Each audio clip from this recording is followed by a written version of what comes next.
Welcome, everybody, and welcome back to the 41st San Francisco Jewish Film Festival. Michal, welcome. Thank you so much for showing your film Blue Box with us. We're really thrilled to have it and to have you here with us today. Thank you. I'm so excited to be here from far away, but to be here with you.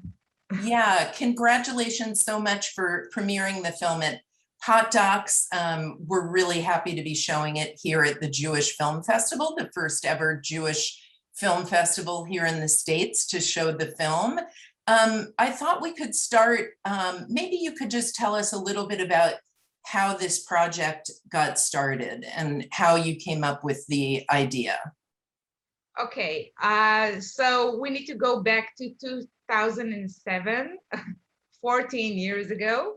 When Facebook just popped into our lives, and I was just scrolling down the feed on Facebook, and suddenly I saw a picture of my great-grandfather and Prime Minister David Ben-Gurion, and there were lots of comments under the picture, and somebody wrote "war criminals."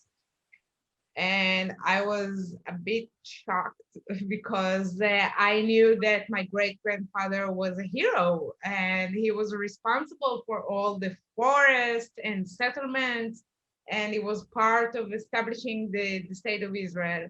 And for me, a war criminal, it's really harsh nickname. So I had to figure out what's going on here, and I straightly went to the diaries that were always on the shelf in our home, and I started to read. And it was a lot of reading because it's approximately 5,000 pages of diaries. And I started to research the period, the person, everything, and I understood that my great-grandfather had another nickname, except the father of forests and father of settlements, and he was also the architect of transport. And nobody really told me about this in our family, and for me, it was news, bad news. So I had to find out what is the real story and who was he. So I started to read the diaries, and it took me a year and a half to read everything, and really to understand the person and the story. And I found out a story that I was never told about, not in family, not in school, about the real history of the state of Israel and how everything happened. And I was very glad to find very honest text in the diaries, and it was very difficult for me to find out a dark side in the family and a dark side in our history. Yeah. And I mean, 2007, that's a long time ago, and it's not unusual for a film to take 14 years from the first spark of interest to the final fruition of a documentary film. I wonder if you could just describe a little bit about what was happening in your life in 2007, and just where you were in your thoughts about filmmaking at that time. And if you could talk a little bit about the evolution of the filmmaking process after you first discovered, out of your curiosity, the story in the diaries. Well, I was in my last year in film school, and everybody's looking for stories, and I didn't realize that I have a big story right under my nose. And my teacher asked it was some kind of a work that we had to submit at the end of the year, and he asked for a idea for our documentary. So I tried, and I started to write everything I had in mind, And since then, actually, I started to work on the film, and I started to meet historians and people who really understand in that period of time. And it was at the beginning, I had no idea that I'm going to interview my family members. Actually, if to be honest, I was quite afraid to do it. I wasn't sure how they are going to react, and I was afraid that they are going to be mad at me, and I didn't want to be the black sheep of the family. Um, so it was just me dancing with the diaries and trying to understand what is the story. It was very difficult to get a script out of 5,000 pages. So after almost 2 years, I felt that I understand the story, and I started to look for visuals, for archives, and it was a very long journey in Israel and in archives around the world to find those amazing footage that we found for the film. uh, when I'm talking about it right now, it sounds, oh yeah, I wrote the script and we found the archives. Yeah, but it took me 14 years. It was really long journey. And it was, I I think that only after 3 or 4 years, I started to understand that I'm dealing with a very sensitive topic. And uh, I was quite afraid to touch this story, because in Israel, nobody really wants to talk about it. So I wasn't, as a first-time director to deal with such a sensitive issue, I was quite afraid, and I wasn't sure that I will be able to deal with this sensitive topic. Uh, um, so it took me a long time of dealing with myself first of all, and to get the courage to talk about this, and later on to talk about this with my family members and with my father. And it was very difficult, and they didn't like it. My father didn't like it. But now everyone are okay, I hope, with it. I'm wondering if you could talk about, you know, how the other work that you were doing at the time and the people you were working with in terms of collaborating in the filmmaking community helped you to move your own project forward as a director. um, Well, I worked on several documentaries. One of them was a big success in Israel. It was very nice. It was like going to a film school all over again, because that I learned a lot, and I had the opportunity to meet people outside of Israel, and to tell them about the story that I have. And I think it helped me to promote my film, and mainly to understand that I have a big story in my hand, and it's not only me that's interested in this story, and this is a story that could be very important for the Israeli audience, for the Jewish audience, and for another different audience, not necessarily Israeli or Jewish, because it's a larger story than the Jewish National Fund and the lands in Israel and the history of the purchasing of the lands. It's a story about the gap between the generations, and how do you tell your nation's history and nation's past.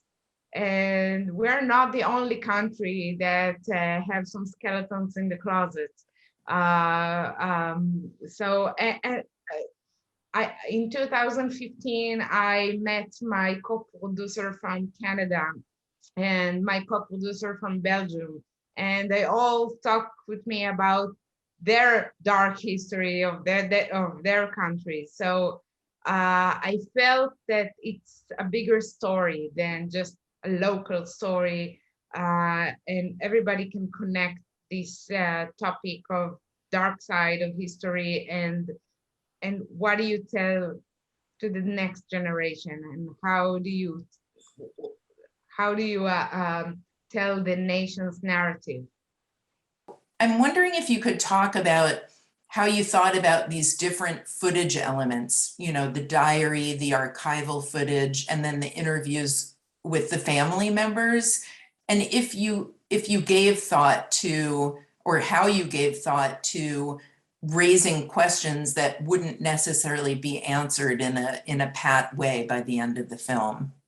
Yeah, well, I have a lot to say. I'll try to make it short, but I think that the process that I went through is I felt that I kind of grew up with the film, and I started as a little girl asking questions, and during the work on the film, I felt growing up and getting courage to ask more difficult questions. And I didn't want to put my voice over in the film. I didn't want to be part of the film at the beginning, and I didn't want that my family would be part of the film. And all of these happened during the work on the film. And, you know, it's like peeling an onion, and a layer, and another layer, another layer. So for me, it was getting the courage to be part of the film, and to show me and tell my personal story, what happened outside my classroom window, what I saw traveling the country, and telling my history with my father. So it took me a lot of time and courage to be part of it, but it happened slowly. And well, the diaries were always the main part of the film, because I felt that the best way, they are written so beautifully, and I felt that I just want to give him the stage to talk and tell what he felt on real time. But I was quite sure that I'm going to put the propaganda material from the Jewish National Fund, because this is the story that they told us throughout the childhood and in school. This is the national narrative, official narrative.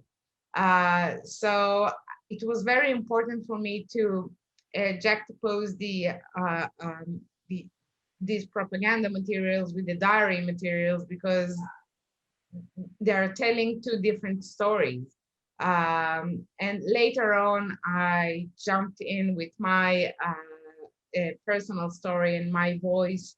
And the last thing I did, it was interviewing my family members. This was the most difficult part.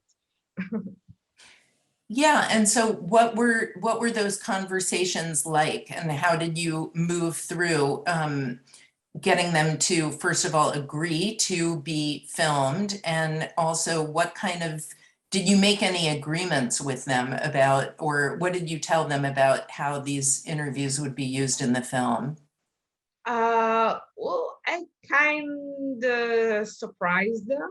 I told them that I'm working on a film on Joseph Weits, and they didn't quite know what they're getting into. So they came into the interview, and it was important for me not to tell them in advance that I'm going to talk about the untold part of Grandpa, because I was afraid that they want to be part of it or stuff like that. But I took the risk, as you saw what happened with my father. So this was the kind of risk that I took. And so it was very difficult, because they didn't like it, to say the least. But I think I had the feeling that all their lives, they were waiting that someday someone will ask about it. So it wasn't a completely surprise. Uh, and they tried to push me over and to switch the subject, and but we talked about it finally, and I think now it's different because when we were meeting family again, so we can talk about it, and it's not a secret anymore. And they still, I think that they don't like it, and they still prefer that grandpa is the father of the forests and the father of settlements and not the architect of transfer. But now we can talk about it finally, openly. Yeah, and very openly and in public soon. At the time of this recording, the film has not yet premiered at Doc Aviv, where it will screen in Israel. So I'm wondering if you can, what are your fears and hopes for screening it, at home? And also, of course, we're screening it here for the first Jewish Film Festival. What are your fears and hopes for American audiences who many of us have contributed to, the Blue Box campaign? I'm sure many of our audience members can remember being part of that. So can you talk a little bit about that? Like what do you think is now your hopes and fears about releasing it more widely in the world? Well, as for Israel, I have a lot of fears. I think I really want people to watch the film and listen to what I have to say, because um, only after making this film, I felt that I, it's like putting a pair of glasses and start seeing again. And I learned how to read the landscape here. And what I'm seeing, it's not only forest, and you see what is underneath the forest and what is underneath the national narrative. And I think it's very important, whether if you are on the right wing or left wing, it doesn't matter. You have to know your history. And I think it's important to ask questions. And it was very enlightening for me uh, to know what really happened here. And I hope a lot of people in Israel will see the film and go traveling and in the forest on the weekend, and will see what I learned to see. So I hope that this film will reach a lot of people in Israel.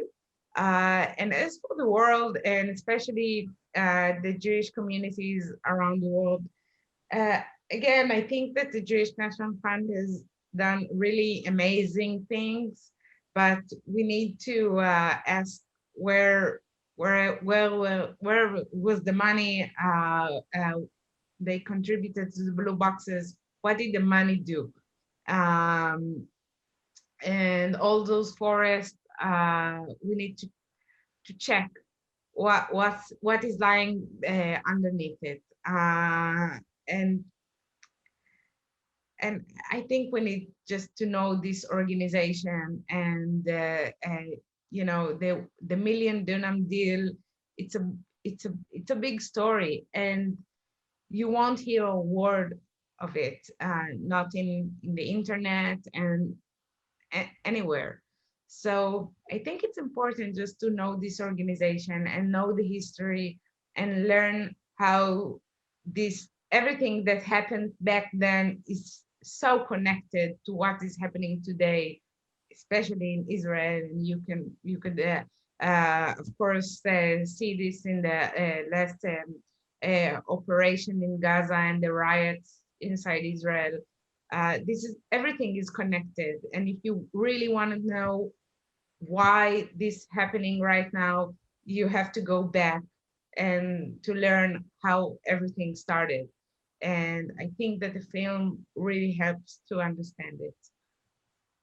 Yeah, thank you so much. It's interesting. When I was looking at the interviews with your family members, it did seem to be that there were big generational differences and also gender differences in terms of how people were able to take in the conversation with you. And, we've been having a lot of discussions about young female filmmakers really taking a lot of risks, telling difficult stories. So I really appreciate your bringing this film to the screen and sharing it with us here in San Francisco. And I wish you the best on your next parts of your very long journey. Thank you so much. Thank you.